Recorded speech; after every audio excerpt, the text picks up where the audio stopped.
सत्य असेल तेच दिसेल। सांगवी परिसरात दिवसा घरफोडी करून सोन्याचे दागिने चोरणाऱ्या एका महिलेला गुन्हे शाखेच्या युनिट 1 पथकानं कौशल्यपूर्ण तपास व गोपनीय माहितीच्या आधारे अटक केली। तिच्याकडून सुमारे 8 लाख रुपये किमतीचे सोन्याचे दागिने जप्त करण्यात आले असून 2 घरफोडीचे गुन्हे उघडकीस आले आहेत। सांगवी पोलीस ठाण्यात अज्ञात चोरट्या विरोधात गुन्हा दाखल करण्यात आला होता।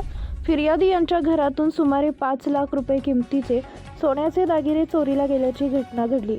25 फेब्रुवारी रोजी ही घटना उघडकीस आली होती। या गुन्ह्याचा तपास गुन्हे शाखा युनिट 1 करत होते।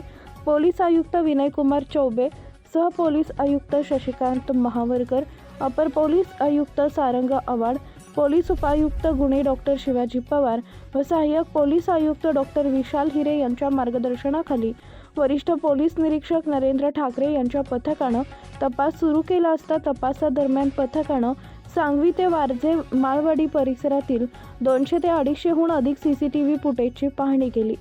त्यानंतर तांत्रिक विश्लेषण व गोपनीय माहितीच्या आधारे सुमन दत्ता लोंढे, वय वर्ष 35, राहणार रामनगर, वारजे माळवाडी, पुणे हिला ताब्यात घेऊन अटक केली।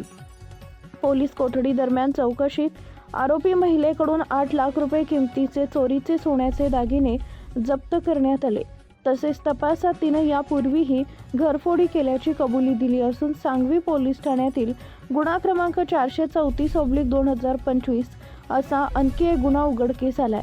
आरोपी महिला बाहेरगावी जाणारे नागरिक घराच्या बाहेर चावी ठेवून जात असल्याचं लक्षात घेऊन त्या चाव्यांचा शोध घेऊन घरात प्रवेश करत असल्याचं तपासात समोर आलंय। ही कारवाई गुन्हे शाखा युनिट 1 चे वरिष्ठ पोलीस निरीक्षक नरेंद्र ठाकरे, सहाय्यक पोलीस निरीक्षक दत्तात्रय गुळी, पोलीस उपनिरीक्षक कर्मराज गावडे, संतोष इंगळे, महिला पोलीस हवालदार उषा दळे, पोलीस हवालदार महादेव जावळे, शिवराम भोपे, अजय डगळे, जयवंत राऊत, देवा राऊत, विजय शेळकंदे, दीपक तांदळे, तेजस भालचिम, संदेश देशमुख, खेडकर, विजय जानराव आदींच्या पथकानं केली। Subscribe now and press the bell icon. Never miss an update.